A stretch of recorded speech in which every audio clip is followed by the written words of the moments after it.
Otros 365 días para ser más culto. Día 3, semana 20. Música. Louis Armstrong. El crítico de jazz, Nat Hentoff, escribió en una ocasión que Louis Armstrong tenía la misma relación con los músicos de jazz anteriores que William Shakespeare con los poetas y dramaturgos que le precedieron. Tal vez hubiera habido músicos de jazz antes de Satchmo, el sobrenombre por el que se conocía a Louis Armstrong, pero él superó a todos sus predecesores y ejerció una influencia enorme sobre todos los que le sucedieron.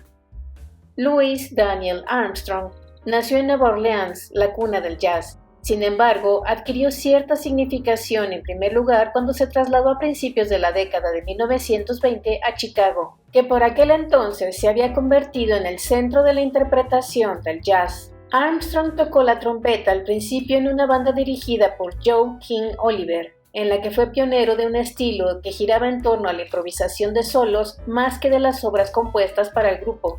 Sin embargo, Armstrong abandonó muy pronto la banda de Oliver para grabar con sus dos legendarios grupos de mediados y finales de la década de 1920, los Hot 5 y los Hot 7.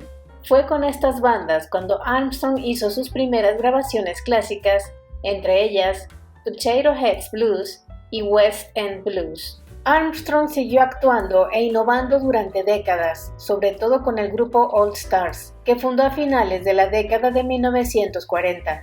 También colaboró con una serie de grandes músicos, de los que tal vez sobresale Ella Fitzgerald. Algunos críticos opinan que estas colaboraciones fueron una traición a la capacidad de Armstrong, pero pasaron a ser algunas de las obras populares más comerciales. La influencia de Armstrong sobre los trompetistas fue tremenda.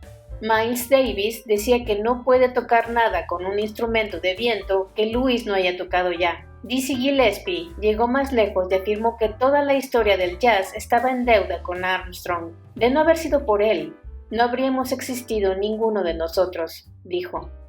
Quiero darle las gracias al señor Louis Armstrong por haberme proporcionado mi medio de vida. Otros datos de interés. 1. El tema Muggles de 1928 hace alusión a un vocablo de jerga para referirse a la marihuana, que Armstrong consumió con entusiasmo durante toda su vida. 2. En 1964 fue Armstrong quien desbancó a los Beatles del número 1 de las listas de éxitos de Billboard con su versión de Hello Dolly. 3. Además de una autobiografía y algunos textos sueltos, Armstrong también publicó un libro de cocina para adelgazar titulado Lose Weight by Satchmo Whey.